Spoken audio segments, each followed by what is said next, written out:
This is Father Patrick Briscoe. And this is Father Gregory Pine. Welcome to Godsplaining. Thanks to all who enjoy the show.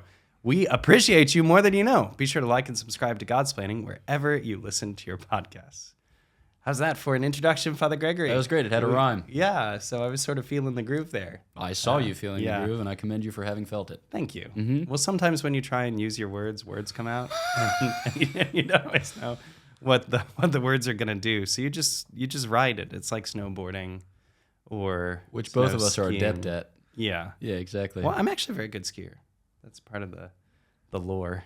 Nice. Yeah. I was like in the middle of my street playing hockey with a piece of tape that we had rolled so compactly as to constitute like a ball. So that's a very Philadelphia enjoy skiing. Story. Yeah, exactly. Nice. Well, we didn't come to introduce more lore today. That's not the chief object of the episode. We have an amazing guest with us, Father Mark Mary Ames, not Ames, which I tried to propose before the episode as a kind of alternative pronunciation. That's a Swiss German alter ego. Yeah, highfalutin and fancy. No, the one and only Father Mark Mary is gracing us with his presence. We're so happy to have you here, brother. Welcome. Thank you. Please don't tell the first Father Mark Mary that I'm the one and only Father Mark Mary. EWTN has a Father Mark Mary who's been doing it a long time. Yeah, they have a Father Patrick Mary too. Oh, as well. Yeah. Do they have a Father Gregory Maria? I don't know. I live under a rock. Does he have a beard? Can't rule it out. He might.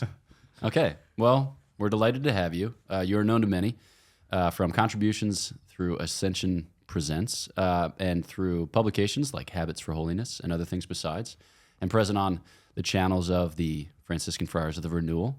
But the story goes back further. A long, long time ago, you were once a student at Franciscan University of Steubenville. That's true. And we overlapped there. Correct. And I think we talked to each other maybe twice.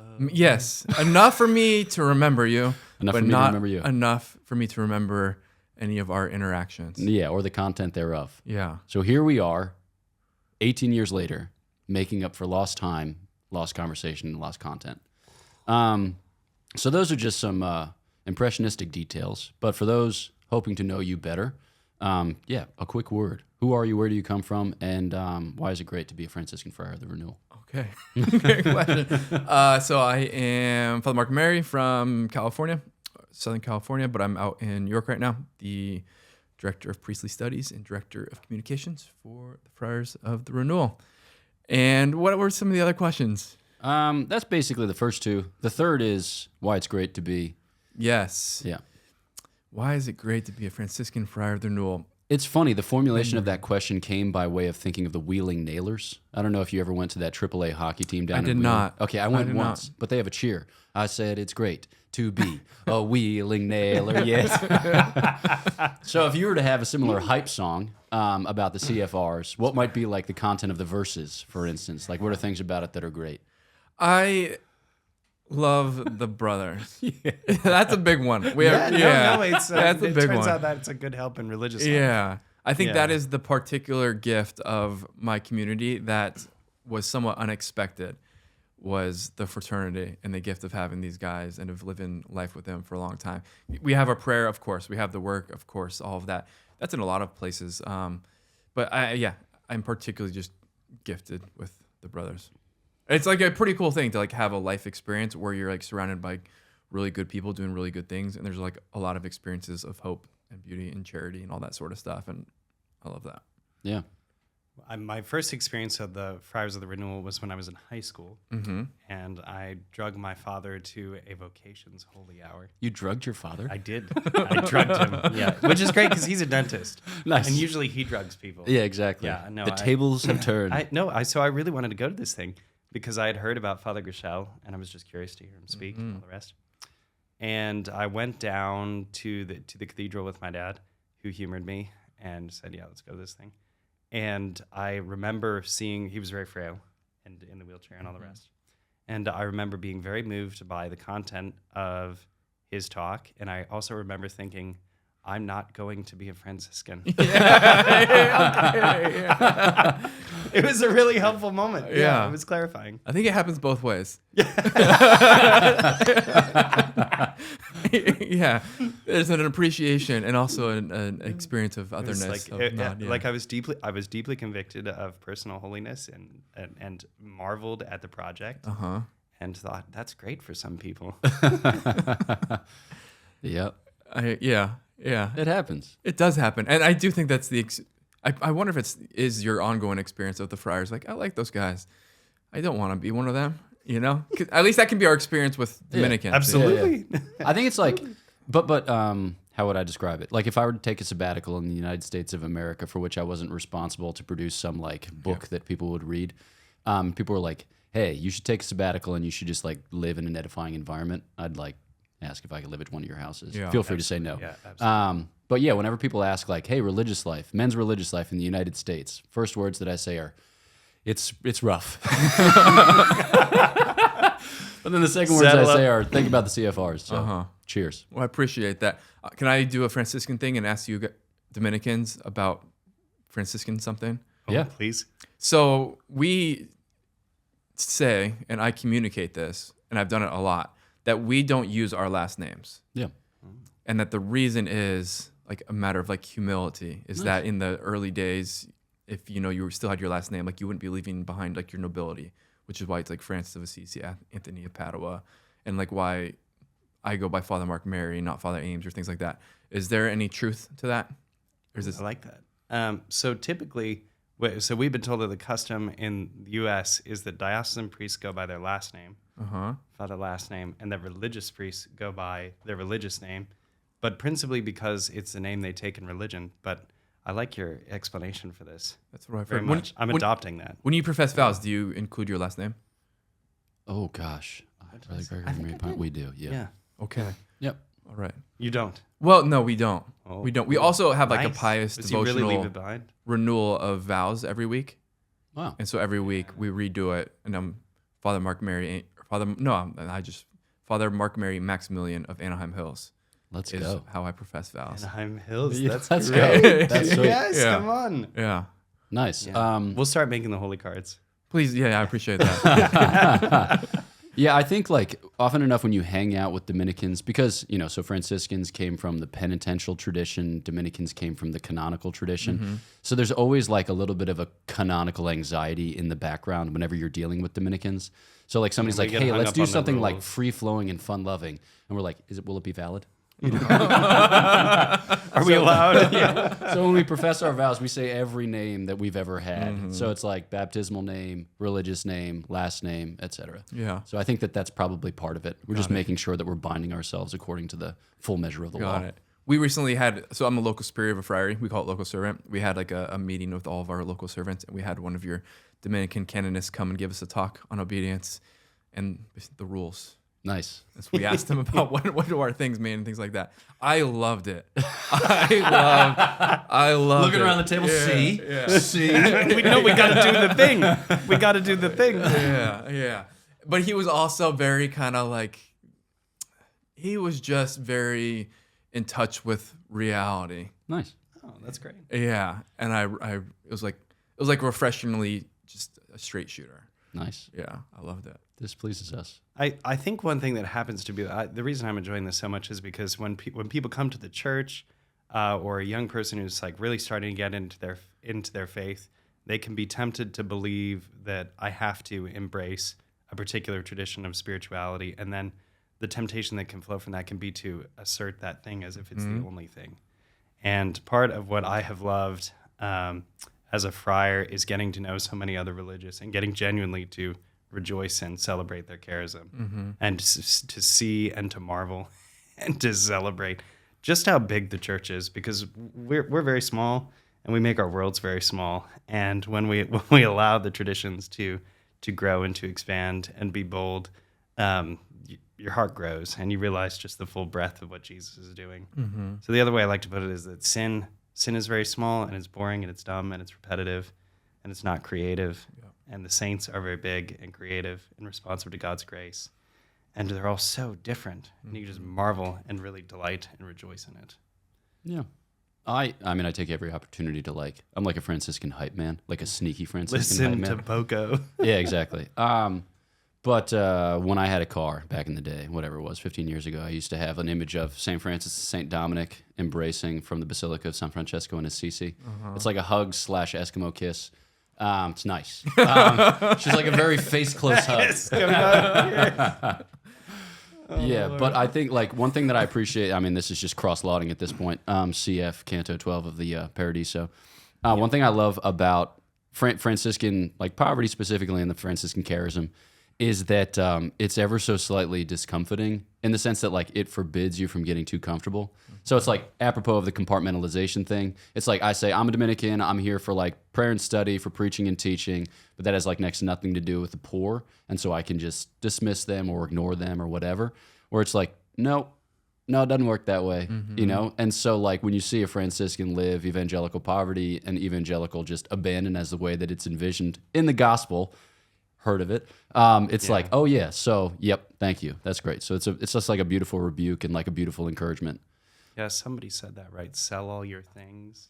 Yeah, I've heard this before. Go, something. Sell your thing, give them more, follow me. Yep. It's not our first time meeting and spending time together. Yeah. Obviously. And one of the things I always find somewhat surprising and encouraging is like, because I think I can be, and probably a lot of us can be intimidated by Dominicans because you guys are very smart. You know a lot of, like, you know the right answers. And so we're always afraid of not saying the right answer. Nah, send it. But instead of that, you guys are just very, encouraging towards my community and the brothers and the life. And I was like, oh, that's cool. Yeah. They don't judge us and think we're dumb. They're encouraged by us. That's cool. Yeah. We're like porcupines, you know, amongst ourselves. Okay. Yes. We do have a method of discourse, maybe I would call it, at the table in the refectory here at the House of Studies, where someone will assert something, and then the friar next to him will say, "Well, actually." And now it's become a trope. And now it's a trope. But it's a delightful mode of discourse. So what you fear happens sometimes, but we're rooting it out over the course of 800 years. It's just taking forever. And the porcupine point was we're actually worse to ourselves. Yeah. But on the flip side, I really like you guys. Nice. And my interactions. Thank you. Because there's this whole thing. I was kind of like, I have a soft spot in my heart for the Sister of Life. And I've had a chance to spend a good amount of time with them. But now I've been spending a good amount of time with your brothers, particularly of your province. And you guys are really climbing the ladder real quick, giving them a run for their money. Maybe surpassing. Wow. Not that it's a competition. Yeah. But I am really grateful for you guys and how you live. And also I'm really grateful that there's people out there who can answer the hard questions. Like, what does this mean? What does this happen? Like, let's see if the Dominicans said anything about it. What's this really mean? Yeah. I love it when we get text messages when you make mention on Poco, like a tough question comes up and you're like, bro, I don't know. Yeah. Send the Dominicans in. Yeah. Listen to Godsplaining. We're here for it. One of your projects that we're following very closely that we're super excited about is the Rosary in a year. Yeah. Tell us about it. How did it kick off? That's what I want to know. Where did your passion from? And what I really want to know is where did your passion for the Rosary come from? Why was it important to you to do the Rosary in the year, and not the Divine Mercy Chaplet in a year, not the Litany of Trust in a year, not Franciscan Crown in a year. the Franciscan Crown, the Stations of the Cross in a year. Yeah. You got options. So why the Rosary? Well, because Ascension asked me to do Rosary. Yeah. And first of all, thank you, Dominicans, for the popularization of the Rosary. Hey, cheers to us. Thank you, Father Mike Schmitz, for the popularization of the In a Year series. So, you guys were working on it for 800 years. He did it, his In part. two. A couple. Yeah. Yeah, we get what we're talking about. But, actually, it was the end of the year of the Bible in the year.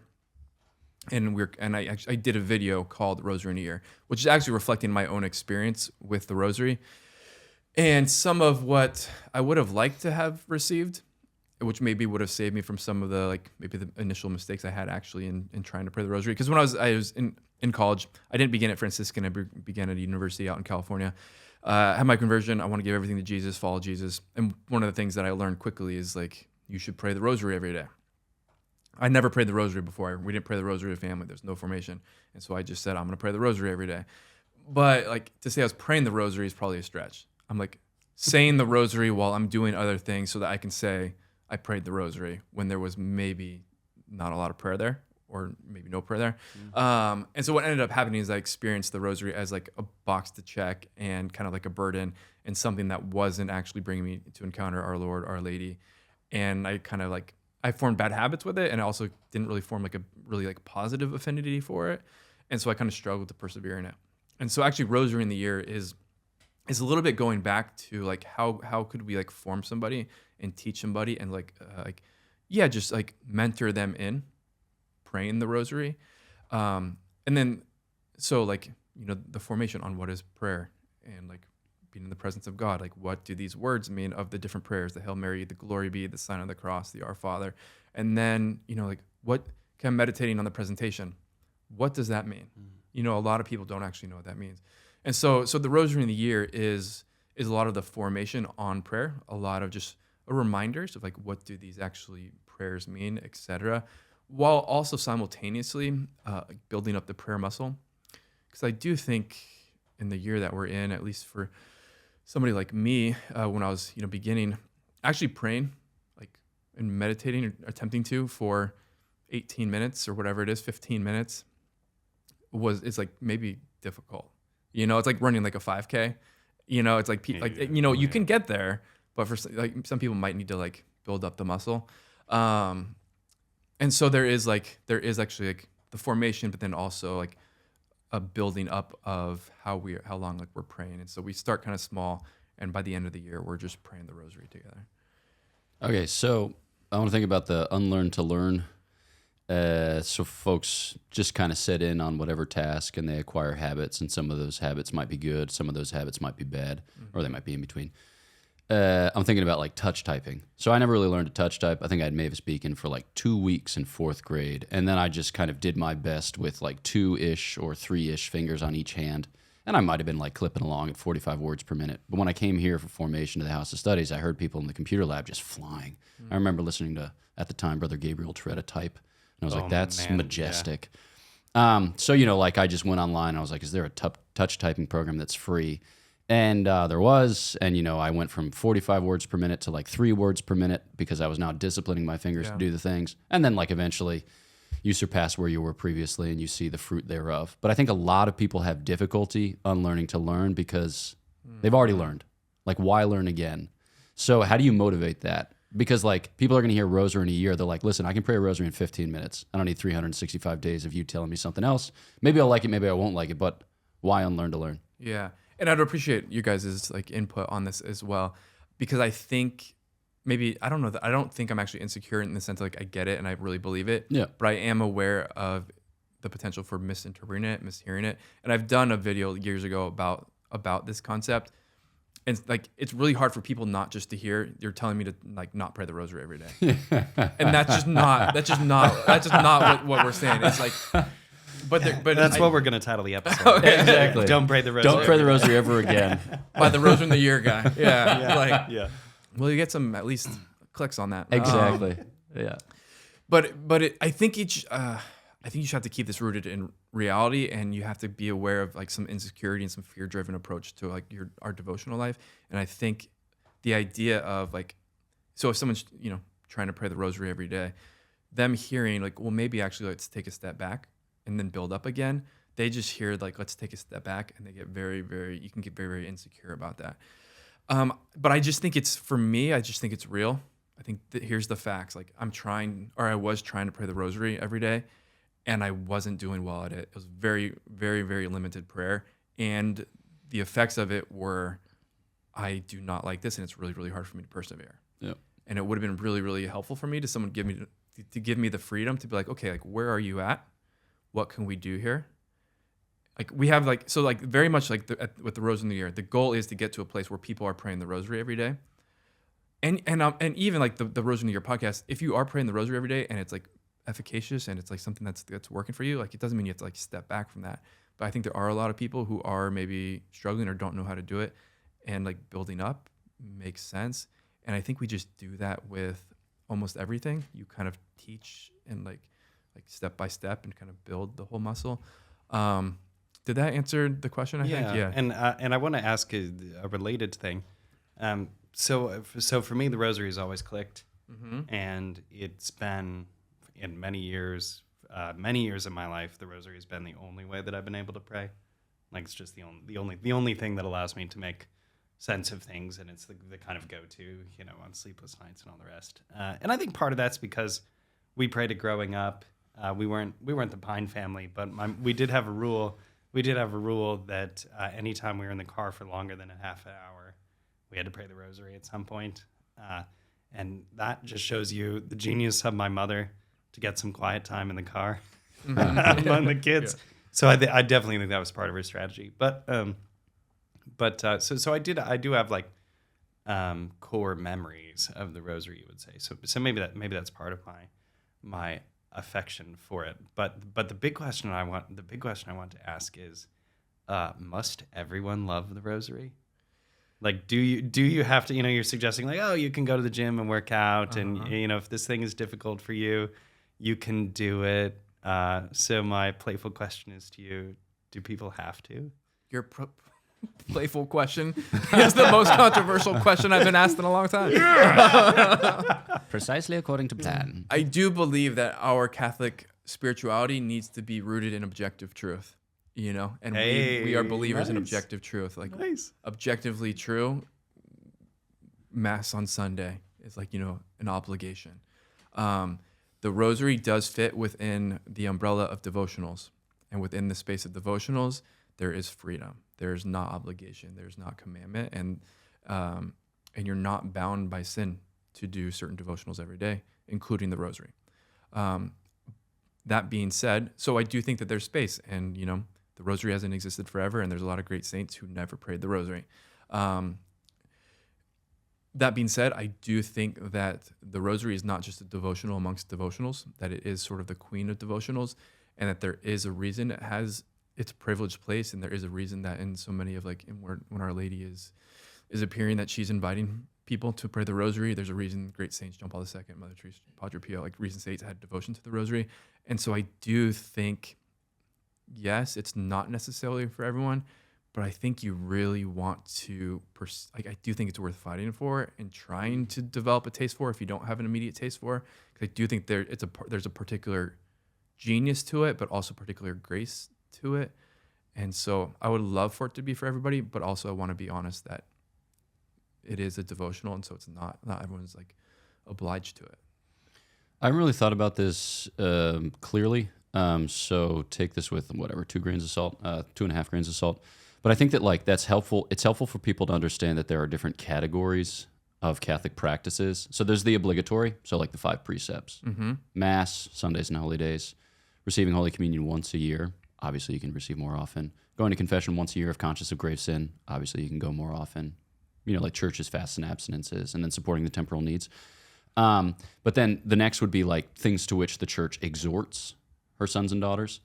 And I think a place that I often go for this is the Enchiridion of indulgences. So there are, the 4 acts that are ordinarily indulgenced. I don't know any of that, but I'm here to learn. Basically, people get jazzed about plenary indulgences, which is a thing to get jazzed about for sure. And there are 4 acts that you can perform any day of the year which gain for you a plenary indulgence, provided that you do the other things which are required of you in those instances. So 30 minutes of prayer in the presence of the Blessed Sacrament, making the Stations of the Cross in a public church or oratory, reading sacred scripture for 30 minutes, and then reciting the Holy Rosary in common. So I think that after the obligatory, this obliges, exhorts, commends, allows. There's shades. And there are a lot of things that are kind of in that zone of optional, but it strikes me that as you described, the rosary's in the kind of top tier of non-obligatory, but whatever we've called it to this point, exhortation, commendation, something. Yeah. Thoughts? Yeah, because what I'm sensitive to is this, there is, particularly in zealous Catholic spaces, there is an understanding, and there can be somewhat of an oversimplification, okay, you need to pray the rosary. And there's a lot of people who are hearing this and who, say a young person who's new, they want to do the right thing. They're hearing this again and again. You have to pray the rosary, you have to pray the rosary, you have to pray the rosary. And they're just not maybe there yet. Yeah. And they can get it can be it can just...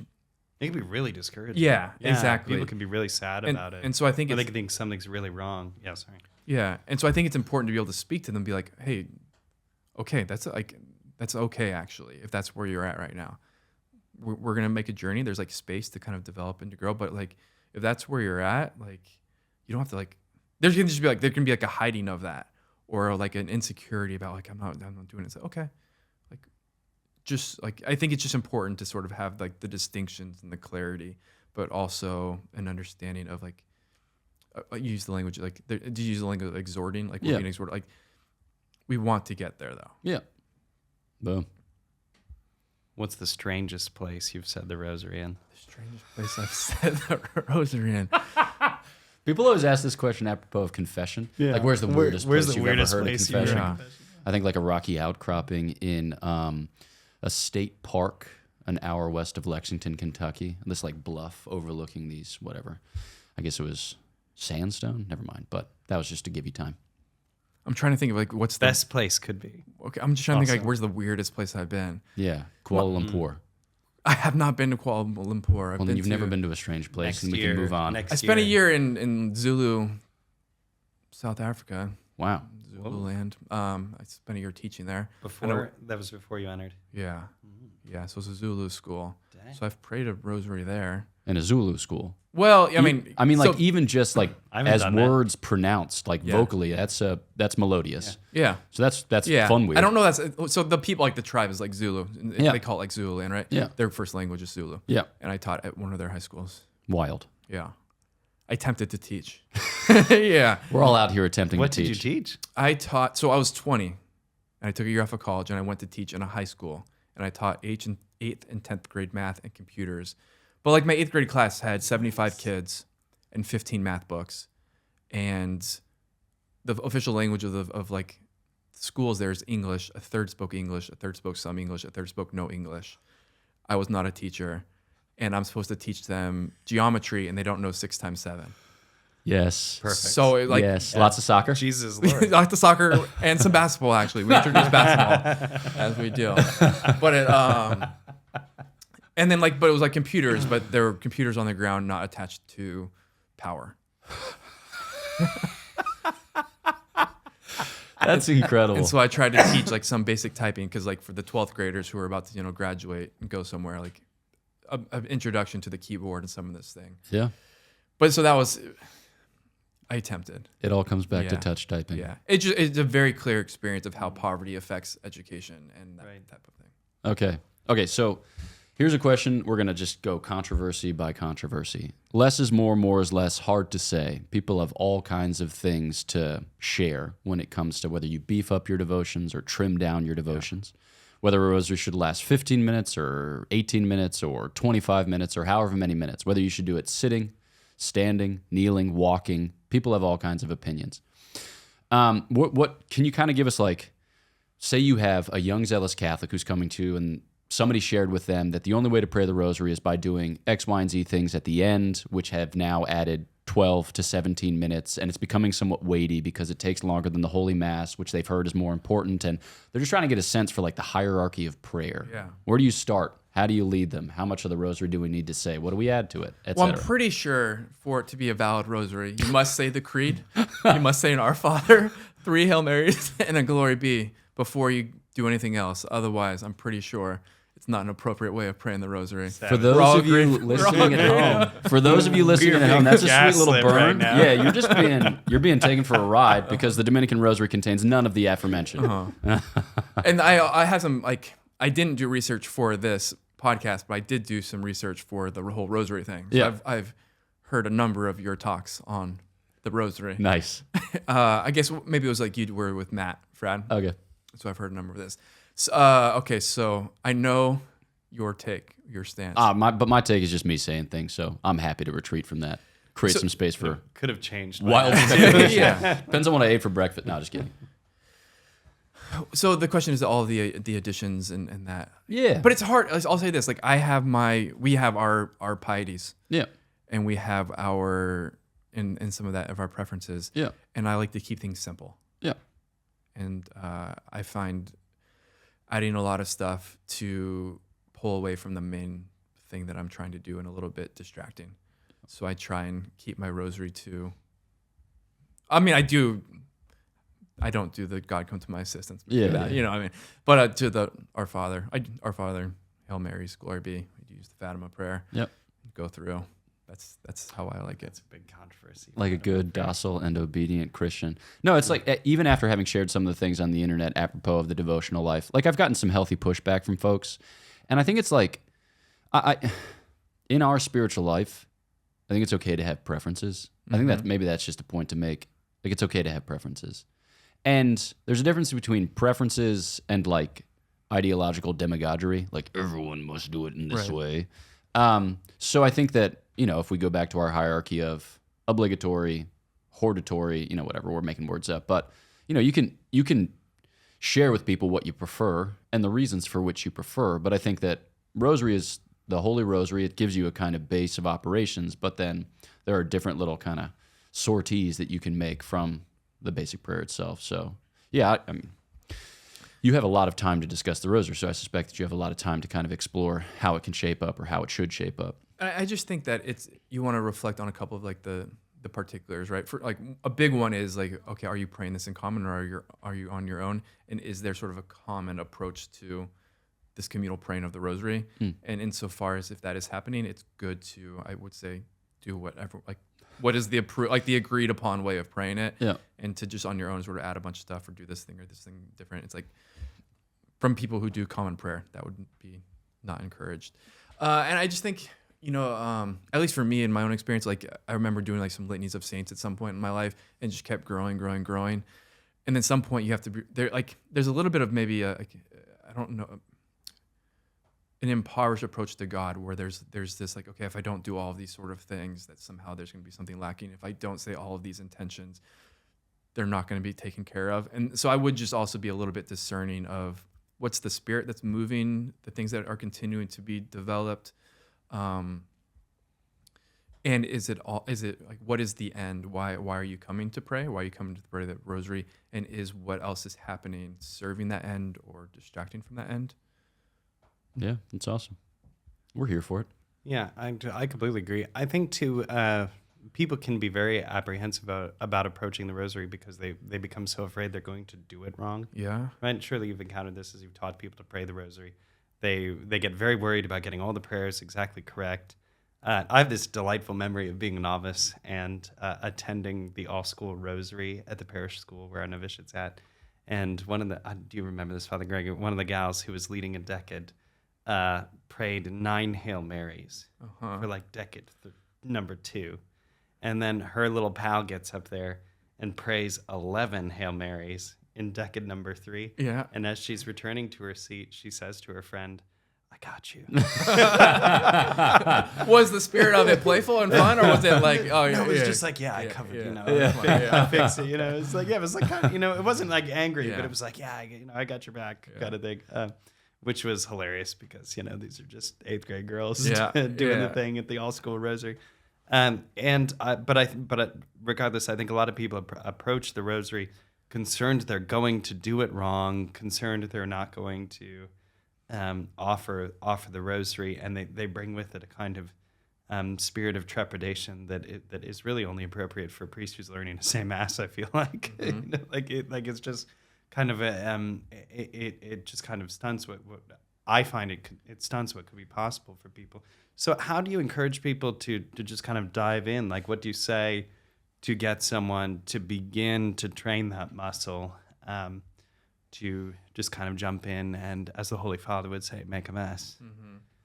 Yeah, I'm gonna have a both and response, because I do think that most people who are trying to pray the Rosary, if there were to be a leaning and struggle, it would be towards sort of an anxiety of doing it wrong. Mm-hmm. And so there's like a hyperfixation on, I want to get this right, I don't want to mess up. And I would, well, my immediate response is that makes me sad. Mm-hmm. Insofar as, because I think that it doesn't come from maybe a place of like security and safety in the Lord. Like if there's an approach to God and an approach to prayer where it's like, I'm just so afraid of making a mistake, particularly in this area, it's like, okay, well, let's go ahead and like talk to, like if someone was bringing that to me in like a spiritual direction, like context or whatever, I'd like, let's talk about that a little more. What else is kind of going on below the surface? Because I don't think that's how God wants us to come to Him. I don't think that's how a father wants their child to come, if they're going to come with like I want to have my speech and all of it perfect. No, you can just come and visit me and share what's going on. And so I do think, because I want to be careful too, because I do, like in the Rosary in the Year and some of the initial sort of catechesis and guidance, there is some encouragement, like, okay, we're trying to, here's what we're going for when we're praying the Rosary. And I am want to be sensitive to some people who might hear that and be like, oh no, like, am I doing it wrong because I'm not doing this perfectly or whatnot. A very common experience probably is like someone's getting distracted. Right. And like, okay, no, did it not count because I got distracted for this decade or whatever? And like, that's just, I don't think that's how the Lord wants us to come to prayer. So that would be my primary concern. I do think, though, is that there is a way of speaking where any attempt at prayer, you just got to take it as sort of like, because you attempted it, like you did it perfectly. There's no need to conceive if, like, I do think we can look at like how we're coming to the Lord in prayer, and I do think that sometimes there is room for improvement, you know?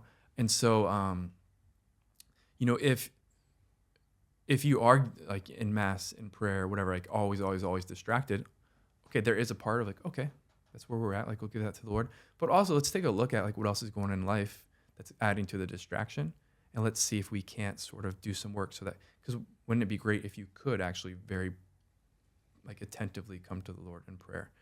I don't know, like, do you guys have any thoughts on that? Or Yeah, no, and I think that's really great advice for preparing with the Rosary, to invite people to see, well, what are you doing downstream that makes this thing difficult for you? That's excellent advice. And we see that throughout the tradition. The Desert Fathers talk about that in their own way and all the way through, right? But it's a great question to raise in this context, to say, well, you know, is there something you could be doing differently throughout your day, such that by the time you go to pick up the Rosary, you're not totally exhausted, you're not fraught? You know, should you move the time you're praying? Should you reorder how you're handling some of the affairs of life?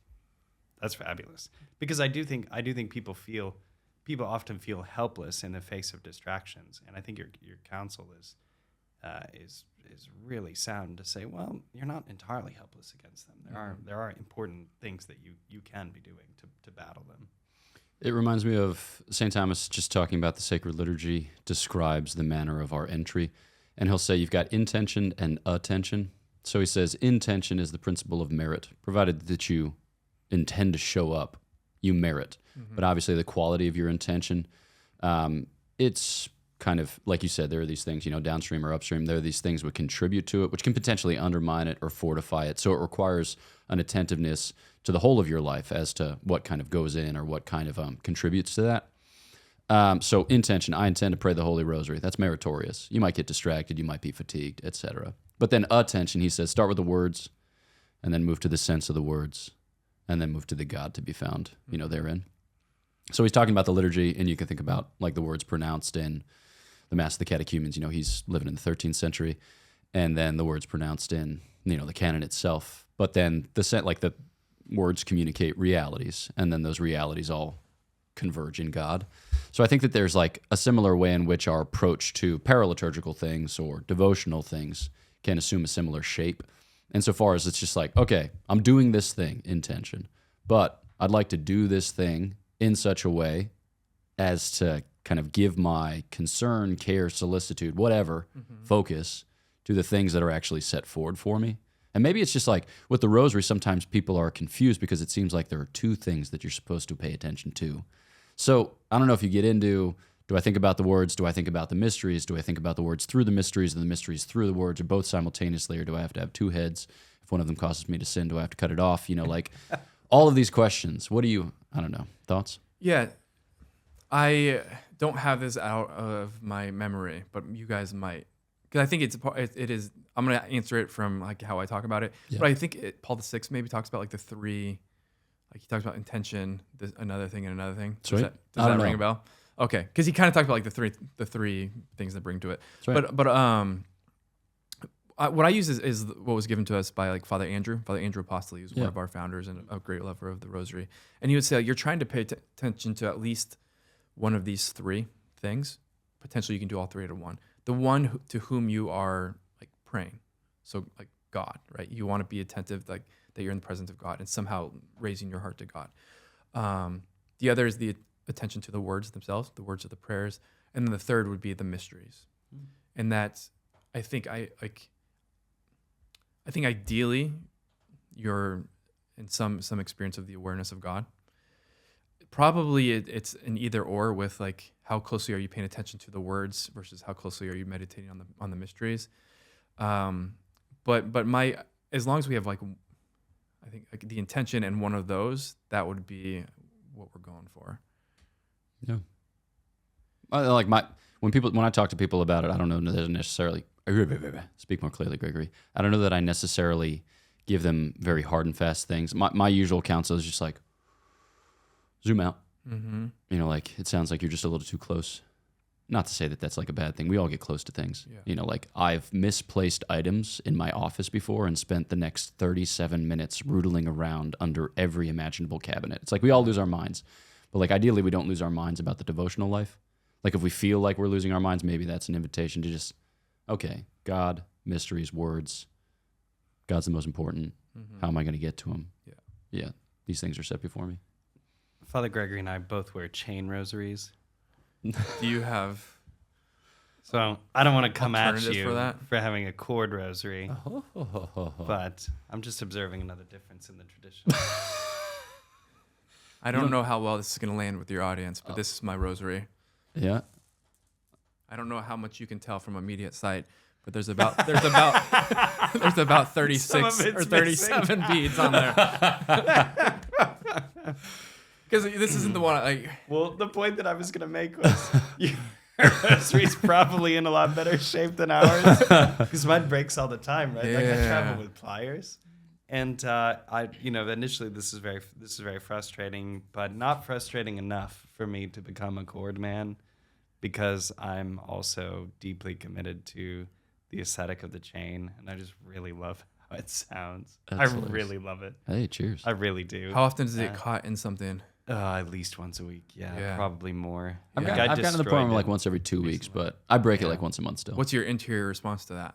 Rumpelstiltskin. Okay. Yeah. Words that we don't say on the podcast often. Like consarnate. Yeah. But I was the most recent time I broke it, I thought, oh, this is nice because this is actually what happens to me when I pray the rosary. I sort of come apart and have to find a way to get the pieces of my heart back together in it. And luckily the Lord does it for me when I pray the rosary. I only have to do it myself when I need to fix my rosary. Mm-hmm. Mine, I snagged on something and broke it, and I just haven't replaced the decade. But I don't. That's not the one. I don't. Do you guys pray with the one that you wear as well, or do you pray with another one? I do, yeah. I mean, some guys do, some guys don't. I Yeah. got clips that makes it interesting. convenient, so Okay. it's easy on, easy off. That's also spared me from some tragedy lately because the clips are course. kind of like a parachute escape thing. Yeah. It's also like when we kneel down, we have like little kneelers in our choir stalls, and if you put your hands under your scapular on the form, like on the top of the choir stall, your rosary's just right there. Yeah. And so you can tell the beads, no problem. But also like the difference between 5 and 15 is you don't even have to remove it from your belt to pray 5 decades because they're all just hanging off, hanging out. Yeah, it's nice. If I am using it, I do keep it attached. I just know. I think there's one of the decades that has 10. And so I just use that one, and I just keep going back and forth on that one. Nice. Yeah, that's tremendous. Yeah, I don't know how people feel about that, but that's Nuts. It's better than a rosary get use, full Yeah. contact correct. rosary action. Yeah. Correct. I shared that with somebody, actually with Matt Fred, when I was out there, and he couldn't quite understand why I didn't just fix it.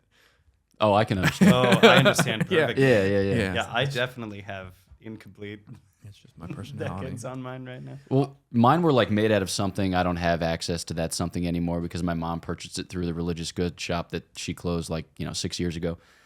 So there's some like sneaky beads in here, which are of a different material. So for the observant eye, you can see that some are plastic and some are wood. So that's that'll be like a scavenger hunt Frankie item in the rosary. the 2027 Godsplaining rosary hunt. So Do stay you tuned. do you guys? I don't know if it would be a communal thing or a personal thing. Do you for example, there's a lot of people who use the rosary as a weapon. This is my weapon sort of approach to things. Or I don't know. Mine is a little bit like, as a general, the CFRs we're pretty like relational in our prayer. Yeah. And so the emphasis would be like on relationship. Do you guys have a particular like lens or way in which which you speak about the Rosary? Oh, that's very interesting. For me, it would be definitely call your mom. Yeah. And I go immediately to the Marian devotion, which would be I guess I would say mom son lens. So yeah, I guess if that's more relational, then I fall in the CFR camp on that one. So you'll hear some guys say that, like you wear your rosary on your left hip because that's the hip on which you wear your sword. But like that's not really part of our tradition. It's not really part of our kind of common understanding. It's just like a trope. But I think the most kind of traditional interpretation of where the rosary features in our life is the Dominican blessing of the rosary, which is to the honor and glory of the God-bearing Virgin Mary, and in memory of the passion, death, and resurrection of our same Lord Jesus Christ. May this crown of the Most Holy Rosary be blessed and sanctified in the name of the Father, and of the Son, and the Holy Spirit. So it's like there's a kind of theology inbuilt. So honor and glory, so like honor for the living and glory for the dead. Mm-hmm. Our Lady's got that sweet living and dead thing going on, because she prays for us now and at the hour of our death. So to the honor and glory of the God-bearing Virgin Mary, the Latin word is Dei Pare, which is like the Latin equivalent of Theotokos. Mm-hmm. So the idea that like the rosary is God-bearing because it's Our Lady's gaze on the mysteries, which are then named explicitly the passion, death, and resurrection of our same Lord Jesus Christ, but that it's a crown. So it's like the honor and glory is given by the recitation, which functions after the manner of a coronation, but with like in communion with her and gazing on the mysteries. So like interpersonally, it's a little complicated, but you get the essential notes there. Mm-hmm. Yeah, which gets me pumped. Yeah. That's nice theology. Yeah. I agree. Let's go. I'm glad I asked. Built in the prayer. He's thinking he's gonna add an episode. Yeah, exactly. Day 366. Yeah. But and to be honest, this is now I'm gonna. Exactly. Please. I'm pretty pumped about what's happening with the Rosary in the Air. Nice. Insofar as like even when I was invited to do it and asked about it, it's not something like I had space for another thing. Yes, not at all. We're certainly familiar with the phenomenon. Yeah. But I had this desire. It was an important thing. Yeah, but I was thinking about going on for ongoing studies. I had a desire for something for myself, for my ongoing formation. And actually, there was like this area of my life seemed actually to be like an area where I was being invited to grow and to go deeper, and that this was an opportunity to do that and to create space for it and invite a few people along to be a part of the ride. But what it's developed to be is generally just sort of an introductory school in prayer. And like I've been saying it sometimes, like it's a school in prayer and the Rosary is our textbook in our classroom. And I think that's kind of true because and you don't have to plug it in. And you don't have to plug it in. And I think it's just like yeah. Lights fall, man. That's on us. I'm new here. No. We're new here. We barely live here. That's why Father Patrick's got his hands on. I got it. Exactly. Just don't hit a camera. I'll keep them within from now on. But we need people to pray, and people want to pray, but they also need to be taught how to pray and accompanied in prayer. And I think that's what this whole Rosary in a Year thing has become, and I think that's what people are doing, and I love that. So I'm excited about that. That's awesome. You're on top of Joe Rogan. You were chart-topping Rosary in a Year. At least at some point. At some point, I was. That's awesome. The big headline they've been running with is Rosary beats Rogan. Let's go. Dude, marketing, man. Yeah. It's a thing. I know nothing about it, but I'm here for it. Yeah. All right. Maybe a last question for me. Any like surprises? I mean, obviously there are going to be lots of surprises, but things by which you yourself have been surprised, edified, otherwise astonished in your preparations, in your research, or even just in delivering the content? I would say, so at this point, I am a couple months into it, but not done. Okay. And actually it's only been out to the public very briefly, so I don't totally know what's going to be happening with people. Yeah.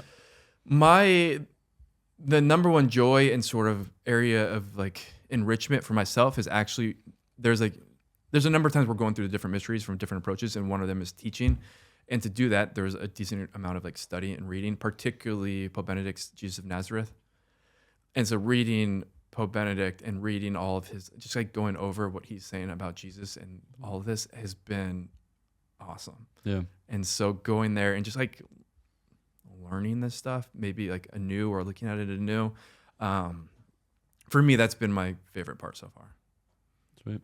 Incredible. Well, we certainly want our listeners to tune in to Rosary in a Year to check it out. Any other upcoming projects you're jazzed about? What do you got going on this spring? Where can people find you or hear you or otherwise be in touch? When do we think this will come out? Let's say beginning of February. Okay, great. At some point, I'll have a book come out on the Beatitudes. Let's go. Nice. I think it's supposed to be in the spring of this Beautiful. year, That's awesome. Yeah. which also I'm excited about. But then after that, part of my commitment to this Jubilee year is I'm not going to say yes to any new projects until the end of 2025. Oh, wow. Okay, so there's this thing I had to ask you about. Yeah. Actually, speaking of the Jubilee year, no, I'm just kidding. Okay. Are you going to be... You're like, what's about to happen? Yeah, exactly. He starts rocking back and forth. This is live, folks. We're actually live streaming. So are you going to be Jubilee of Youth? Are you going to be in Rome for either Carlo Acutis or Pier Giorgio Frassati? No. I will not. Okay. Rats. Nevertheless, we'll find other ways to celebrate young saints. Yeah. I because, and I think actually I love this, is I have a decent amount of, again, I'm a superior of a house, I'm like a formator, all that sort of stuff. I can't actually go out and do stuff, which is part of the genius of I like doing like the media things. Yeah. It's like I have a dark room with mattresses on the walls for Yes. soundproofing where I do Yes. the Rosary in the air, Yes. and it reaches people. But I just can't really, I don't travel a ton these days. So Father Patrick travels quite a bit. I travel a lot less. And when people ask me like, hey, how exciting is your life? I'm like, so picture you wake up at 5:20 and it gets more boring. And then you break Compline. Yeah. I love that. Yeah, it's nice. Can I ask you guys one more question that Yeah. I think is Please. funny? But I asked some lay people and they didn't think it was, they didn't get it. We're here for it. Is I had an idea, a thought that crossed my mind during a long layover in Houston of, is religious life like homeschooling for adults? Absolutely. So yes. Yeah. Hopefully nobody associated with the administration of the Pontifical Faculty of the Immaculate Conception listens Ever to this listens to podcast. this episode. But I say that I teach at Washington, D.C.'s premier homeschool co-op. Okay, good. So, Yeah. yeah. Yeah. We're right there with you. Yeah. There's like a lot of things. You know, like also like homeschoolers tend to be like really secure. They can have a little bit of an us versus them mentality. They're like very well formed in like 91% of things. And sometimes there's like a 9% formation gap. And people will talk about socialization. I don't know how fair that is. But regardless of the characterization, I think you see very similar things in religious life. Yeah. Yeah. Part of what made me think about it is this idea of like, you receive so much, but there are certain life experiences you don't have when you're homeschooled. Yeah. And I think it's true of religious life. Oh, yeah. There's a certain part when I kind of checked out of normal adult formation and path. Yep. And one of our friars had to have hip replacement surgery. Yep. So I took him down, whatever. So we're paying for parking down there. And the guy who went to get our car, who was parked like 10 feet away, came. And I felt like he had his hand out, like Yeah. for me to give him a tip. And I didn't give him a tip. Right. And part of that was like, I don't actually have any idea how tipping culture Right. works, when or where. And that was just part of the like, Or cash. normal Why would adults I would have know cash? that. Yeah, I think there's only like 2 generations who do know that. I think it's like basically the boomers know that and X knows that. Millennials just look up what percentage should I tip depending upon Got the it. service professional. And Gen Z just tries to avoid those types of interactions at all costs. Got it. Yeah, because it might mean potential embarrassment. Yeah. I'm glad though the homeschool for adults resonated. Oh yeah. Great. No, absolutely. Yep. Also, never mind. I should Great. leave it there. Yeah. No, it resounds. Great. If you'd like to leave a tip for Godsplaining, we have a Patreon account. Dig. Cool. Well, thanks. Thanks so much for hanging with us. You got This it. is great. And We're in really the, grateful in to you. the most sincere way, I'm so grateful for what you guys are doing, and that there's just like a really solid, safe, confident place we can send people who have questions to get really good formation. So I'm exceedingly grateful to you guys and to everyone who supports Godsplaining. Thank you. Thank you. You got it. Seriously. Well, turning to our listener, thanks to all who support us. If you enjoy the show, please consider making a monthly donation to us on Patreon. Follow us on Facebook, Instagram, Twitter, TikTok. Be sure to visit us online at godsplaining.org to check out information on upcoming Godsplaining events and to shop Godsplaining merch. Who doesn't need more of that in their lives? If you have a comment for Father Mark Mary, leave it in the chat on this episode, and we'll share it with him and ask him to answer all of your questions. Please pray for us, friends, and know that we're always praying for you. God bless.